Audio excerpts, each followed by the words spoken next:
friends and students, welcome back to my channel Law Notes Academy. I am Rashmi Mohra.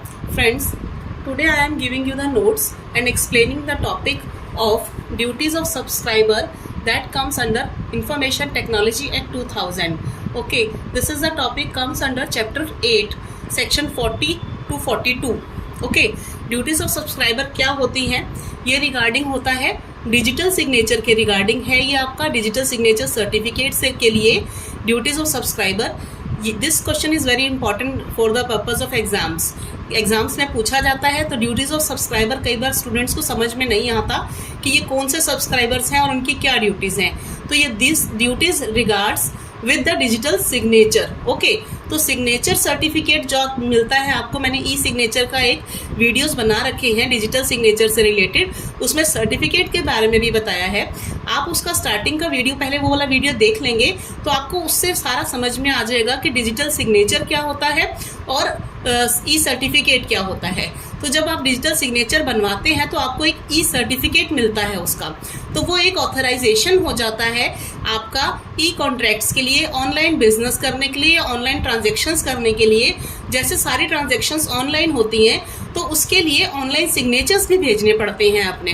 तो वो signatures को हम authenticate कैसे कर रहे हैं, वेरीफाई कैसे कर रहे हैं, तो वही एक प्रोसेस है। जैसे कि हमारा जब आधार कार्ड बनता है तो हमारे अंगूठे का या हमारे हाथ या फिंगर टिप्स के प्रिंट्स लिए जाते हैं, ठीक है ना। तो क्रिप्टोग्राफी जैसे होती है तो वो हमारा फिंगरप्रिंट्स को लेना, तो इसमें वही सेम प्रोसेस होता है। आप अपना ऐसे थंब के इम्प्रेशन से या ऑनलाइन डिजिटल सिग्नेचर्स आप अपने एक बनवा के वेरीफाई हो जाते हैं इसमें ऑनलाइन, और उसका आपको एक सर्टिफिकेट मिल जाता है, ठीक है। This is called digital signature certificate. तो जब आपका सिग्नेचर वेरीफाई हो जाता है ऑनलाइन, ये गवर्नमेंट डिपार्टमेंट ही करता है, ठीक है, साइबर डिपार्टमेंट का काम होता है। ये ऑनलाइन ट्रांजैक्शंस के लिए और ई कॉन्ट्रैक्ट्स के लिए बहुत इंपॉर्टेंट होता है कि जब आप किसी के साथ ऑनलाइन कॉन्ट्रैक्ट कर रहे हैं, बिजनेस कर रहे हैं, आजकल जैसे बहुत दूर दूर लोग फॉरेन कंट्रीज में भी करते हैं और एक स्टेट से दूसरे स्टेट अपने कंट्री के अंदर भी करते हैं, कॉन्ट्रैक्ट्स करते हैं बिजनेस करने के लिए, ठीक है। तो उनको हर काम के लिए ऑनलाइन डॉक्यूमेंट सेंड करने पड़ते हैं और रिसीव करने पड़ते हैं, बट उनके सिग्नेचर की ऑथेंटिफिकेशन और वेरिफिकेशन कैसे होगी, ये कैसे पता चलेगा, वो कैसे अपने सिग्नेचर्स को ऑनलाइन भेजेंगे और वो अप्रूव करेंगे कि हाँ ये हमारे ही हैं। उसके लिए डिजिटल सिग्नेचर का बहुत इंपॉर्टेंट रोल होता है। डिजिटल सिग्नेचर जब आप बनवा लेते हैं आपको एक ई सर्टिफिकेट मिलता है उसका, तो उसके लिए ये सारा प्रोसेस है कि जब आपके पास ई सर्टिफिकेट आ गया है या आप बनवा रहे हैं तो आपके लिए क्या ड्यूटीज़ हैं, तब ड्यूटीज़ ऑफ सब्सक्राइबर की ज़रूरत पड़ती है, ठीक है। तब ये ड्यूटी ऑफ सब्सक्राइबर का एक्ट इंफॉर्मेशन टेक्नोलॉजी एक्ट 2000 में इसके बारे में बताया है, चैप्टर 8 के अंदर सेक्शन 40 से लेकर 42, ठीक है। सिर्फ 40, 41 और 42 तीन ही सेक्शंस हैं, लेकिन समझने वाला टॉपिक है, ठीक है फ्रेंड्स। तो मैं आपको समझाती हूँ, ध्यान से सुनिएगा। देखिए, सबसे पहले डेफिनेशन इसकी बताई हुई है, सब्सक्राइबर की डेफिनेशन आप समझ लीजिए, जो कि सेक्शन 2 क्लॉज 1 के सब क्लॉज ZG इसमें बताई गई है इंफॉर्मेशन टेक्नोलॉजी एक्ट में ही। इसका मीनिंग होता है, सब्सक्राइबर कौन होता है? Subscriber means a person in whose name the electronic signature certificate is issued. समझ में आया होगा आई थिंक आपको। इट मीन्स कि जब सब्सक्राइबर वो पर्सन होता है जिसके नाम से इलेक्ट्रॉनिक इलेक्ट्रॉनिक सिग्नेचर का सर्टिफिकेट इशू किया जाता है। जैसे आप सब्सक्राइबर अगर हैं, आप सब्सक्राइब कर रहे हैं, आप अपने लिए लेना चाहते हैं डिजिटल सिग्नेचर, तो आप सब्सक्राइबर कहलाएंगे और आपको अपने लिए डिजिटल इलेक्ट्रॉनिक सिग्नेचर सर्टिफिकेट आपको इशू कर दिया जाएगा, ठीक है। जैसे आप पैन कार्ड के लिए अप्लाई करते हैं, आधार कार्ड के लिए अप्लाई करते हैं, अपनी डिटेल्स देते हैं, सेम वैसा ही प्रोसेस होता है। ये भी आपको गवर्नमेंट के थ्रू इशू किया जाता है। जैसे आपका पैन कार्ड बन के घर आ जाता है, वो आपके आगे बहुत काम आता है। आधार कार्ड बन जाता है, वो बहुत काम की चीज़ होती है गवर्नमेंट डॉक्यूमेंट्स के लिए। हर काम के लिए आधार कार्ड और पैन कार्ड की बहुत ज़रूरत पड़ती है। सेम एज डिजिटल सिग्नेचर की ज़रूरत पड़ती है सर्टिफिकेट की, बिजनेस कॉन्ट्रैक्ट्स के लिए, बिजनेस ट्रांजेक्शन्स के लिए, ई कॉन्ट्रैक्ट्स के लिए। ई कॉन्ट्रैक्ट का भी मैं आपको टॉपिक दूंगी, ये भी एग्जाम में पूछा जाता है कई बार। वो लेंदी है, 20 मार्क्स में आता है, और ये शॉर्ट में भी आ जाता है, ठीक है फ्रेंड्स। 4 या 10 मार्क्स में ये पूछा जा सकता है, ड्यूटीज ऑफ सब्सक्राइबर, ठीक है, तो आपको आई थिंक सब्सक्राइबर का मीनिंग समझ में आया होगा, ई सर्टिफिकेट का मीनिंग समझ में आ गया होगा। और डिटेल में इसके नोट आपको सब ई चाहिए ई सिग्नेचर के और ई सर्टिफिकेट के, तो वो मेरा पिछला वीडियो देख लीजिएगा। लॉ नोट्स अकेडमी पे मेरा वीडियो अपलोडेड है ऑलरेडी, ठीक है, उस पे समझिएगा। अब मैं आपको इसके आगे की सिर्फ 3 जो सेक्शंस है 40, 41, 42 ये बता देती हूँ ये कैसे होता है, ड्यूटीज क्या है सब्सक्राइबर की, उसको क्या करना पड़ता है। मीन्स इस सर्टिफिकेट को वेरिफिकेशन या सर्टिफिकेट के लिए, जैसे आपके पास बैंक से आप कोई डेबिट कार्ड या क्रेडिट कार्ड लेते हैं आप, तो उसके लिए वो आपको बोलते हैं कि आप इसका पिन जनरेट कीजिए। पिन जनरेट करना पड़ता है ना, ताकि आपका अपना पर्सनल पिन हो जो किसी को पता नहीं चलेगा।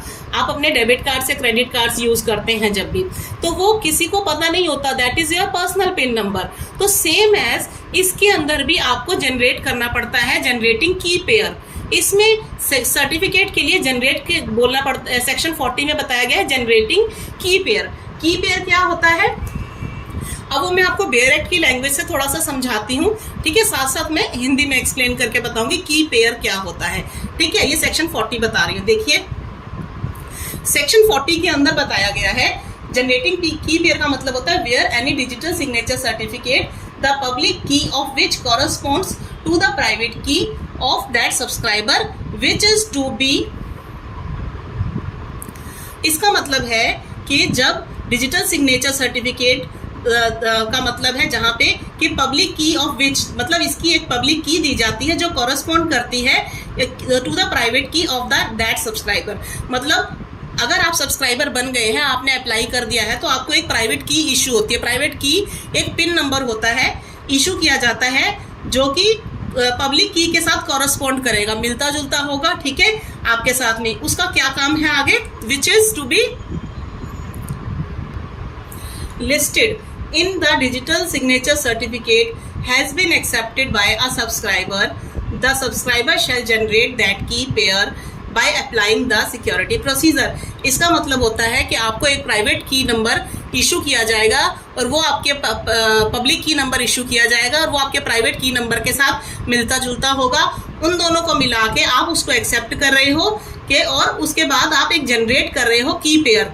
दोनों को मिला के की पेयर जनरेट करोगे, जैसे अपना पिन जनरेट किया जाता है by applying the security procedure. यह ऑनलाइन प्रोसीजर होता है, ऑनलाइन सर्टिफिकेट के लिए होता है। डिजिटल सिग्नेचर के लिए आपको जैसे डेबिट कार्ड या क्रेडिट कार्ड आपके पास आता है तो उसका एक पिन आपको जनरेट करना पड़ता है अपने फ़ोन से या कंप्यूटर से। सेम ऐसे ही आपको इसके लिए आपको की पेयर, एक जोड़ा, पेयर मतलब जोड़ा, एक प्राइवेट की और पब्लिक की आपको मिली है, जो उसका एक पेयर आप अपना पर्सनली बनाएंगे सिक्योरिटी प्रोसीजर्स को ध्यान रखते हुए। ये मतलब होता है इसका, ठीक है। 40A में बताया है duties of subscriber of electronic signature certificate. Means electronic signature certificate के लिए ड्यूटीज क्या है। पहले तो आपको हो गया कि आपको जनरेट करना है की पेयर, ठीक है ना। जब आपके पास की पेयर जनरेट हो जाएगा, उसके बाद आपकी ड्यूटी बनती है कि आपने in respect of electronic signature certificate the subscriber shall perform such duties as may be prescribed. मतलब जो आपको कहा जाएगा उसमें करने के लिए, जो आपकी ड्यूटी होगी वो आपको करनी पड़ेगी। तो वो ड्यूटीज आगे क्या है ये आपको बताती हूँ। सेक्शन 41 में कहा गया है acceptance of digital signature certificate. Means आप उसमें फिर आपके पास एक डिजिटल सिग्नेचर सर्टिफिकेट आ जाएगा जब आप की पेयर को आप जनरेट कर लेंगे, ठीक है। तो फिर आपने उस सर्टिफिकेट को एक्सेप्ट करना है। एक्सेप्ट कैसे करना है, a subscriber shall deemed to have accepted, वो ये माना जाएगा कि आपने सब्सक्राइबर ने उसको डिजिटल सिग्नेचर सर्टिफिकेट को एक्सेप्ट कर लिया है। कब माना जाएगा, जब इफ ही पब्लिशेस और authorises the publication of a digital signature certificate. मतलब या तो वो खुद पब्लिश कर देगा अपना ई सर्टिफिकेट जो उसको डिजिटल सिग्नेचर का मिला है, या फिर वो किसी को ऑथराइज कर देगा कि आप मेरा पब्लिकेशन कर सकते हैं। किसको कर सकते हैं, किसको ऑथराइज करेगा, भाई मेरा ये सर्टिफिकेट डिजिटल सिग्नेचर सर्टिफिकेट आप पब्लिश कर सकते हैं। किसको, टू वन और मोर पर्सन, एक या उससे ज़्यादा लोगों को, या इन अ रिपोजिटरी कोश होता है, मतलब किसी कोश या फंड को, किसी को आप बोल सकते हैं कि आप करोगे, आप मेरा ले सकते हो। ये किस लिए होता है, ताकि आप कॉन्ट्रैक्ट कभी भी करेंगे तो आपका ये सर्टिफिकेट उसके साथ में जाएगा। ये एक वेरिफिकेशन का सर्टिफिकेट है कि आपने अपना डिजिटल अपना सिग्नेचर जो है वो आपने डिजिटली गवर्नमेंट से सर्टिफाई करवा के बनवा लिया है। आपको एक सर्टिफिकेट मिल गया कि ये आपका सिग्नेचर है और वही सिग्नेचर आपका हर काम में यूज होगा। आप कोई भी कॉन्ट्रैक्ट करेंगे, कहीं पे भी अगर आपसे बोला जाता है अपना डिजिटल सिग्नेचर दीजिए, तो आपका ये सर्टिफिकेट जाएगा और ये आप ही का वेरीफाइड होगा, उसमें कोई और आपके नाम पे नहीं कर सकेगा, आपके साथ धोखाधड़ी ना हो सके। और क्योंकि जैसे कहा जाता है कि आप अपनी कोई भी बात तो बोल सकते हैं, बात बोल देते हैं, लेकिन बात से इंसान मुकर जाता है, बात उसकी जगह पे कोई और भी बोल सकता है, ठीक है ना, वो नाम लगा देगा ये बात तो उसने बोली है, ठीक है। तो इसकी कोई बातों की वेरिफिकेशन नहीं होती है, लेकिन आपके सिग्नेचर की एक वेरिफिकेशन है कि ये आप ही का सिग्नेचर है, आप ही के द्वारा किया गया है और आपको ये इसके बदले में सर्टिफिकेट इशू हुआ है, ठीक है। तो इसलिए बातों का कोई वैल्यू नहीं होती है, ऑरल वैल्यू नहीं है बातों की, लेकिन सर्टिफिकेट की एक वैल्यू होती है डिजिटल सिग्नेचर के सर्टिफिकेट की, ठीक है। तो वो एक ऑथेंटिसिटी हो जाती है कि आपका वेरिफिकेशन हो गया है।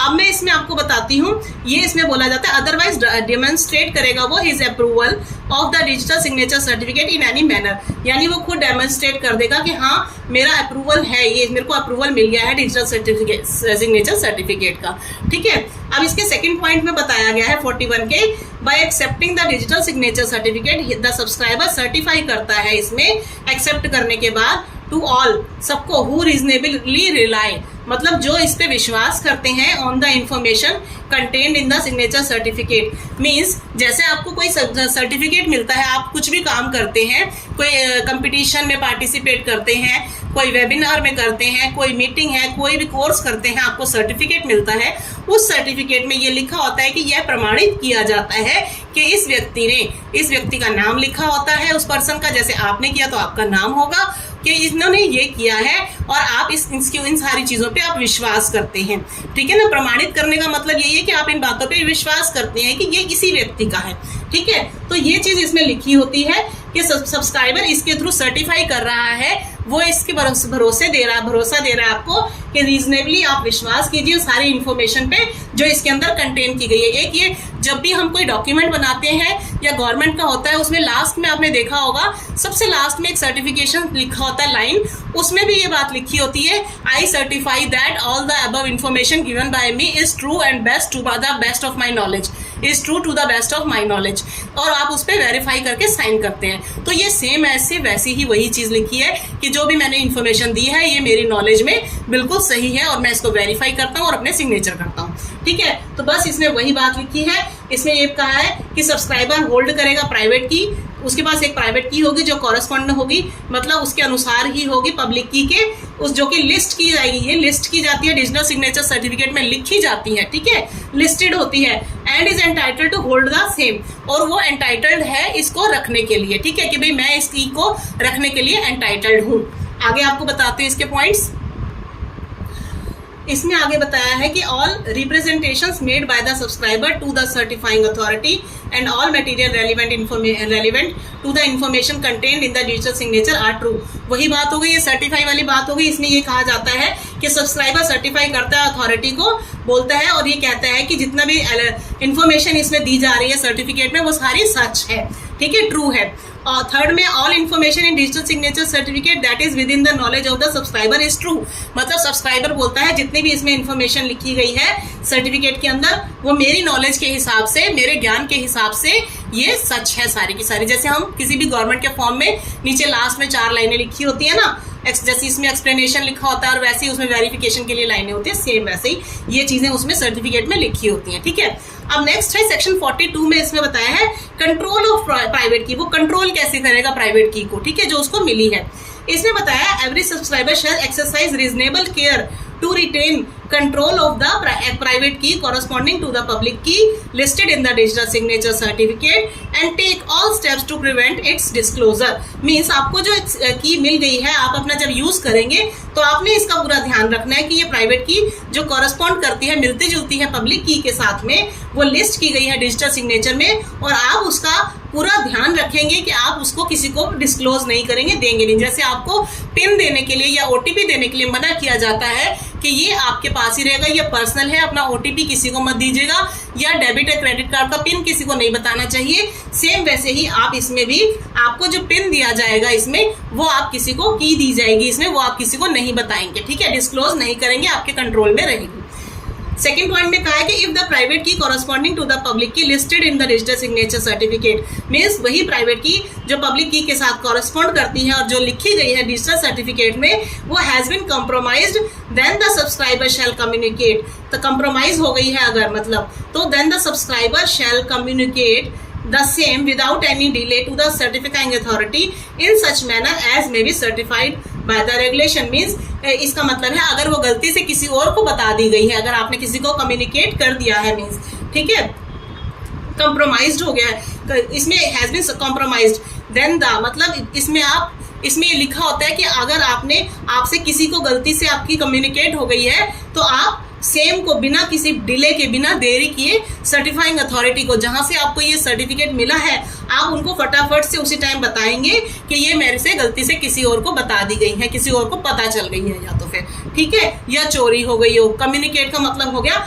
किसी को भी पता चल गई है आपकी, ठीक है। तो इसमें एक्सप्लेनेशन में लिखा है for the removal of doubt it is here bye declared that the subscriber shall be liable till he has informed the certifying authority that the private की हैज बीन कॉम्प्रोमाइज्ड। मीन्स जब तक कि आप उनको certifying authority को नहीं बताएंगे कि आपकी कॉम्प्रोमाइज हो गई है या किसी को पता चल गई है कि, तब तक के लिए आप ही लायबल माने जाएंगे अगर आपका कोई नुकसान हो जाता है तो, ठीक है ना। जैसे आपका डेबिट कार्ड, क्रेडिट कार्ड या फिर वो एक और कार्ड जो आप ATM कार्ड होता है, अगर आपका वो पिन किसी को पता चल जाए, ठीक है, और अगर आप उसकी कंप्लेंट नहीं करेंगे बैंक को तो उसमें क्या होता है कि आपका फिर लायबल तब तक आप रहेंगे जब तक आप उनको कंप्लेंट नहीं कर देते, ठीक है ना। नहीं तो अगर जैसे ही आपको पता चलता है कि मेरी पिन किसी को पता चल गई है या OTP नंबर किसी के पास चला गया है, कोई मेरा चोरी कर सकता है, इसमें कोई फ्रॉड हो सकता है मेरे साथ, तो आप एट द सेम मोमेंट आपको you have to go and complaint for that, तो आपको उसी टाइम कंप्लेंट करनी पड़ेगी, अदरवाइज आप खुद ही उसके लिए जिम्मेदार माने जाएंगे।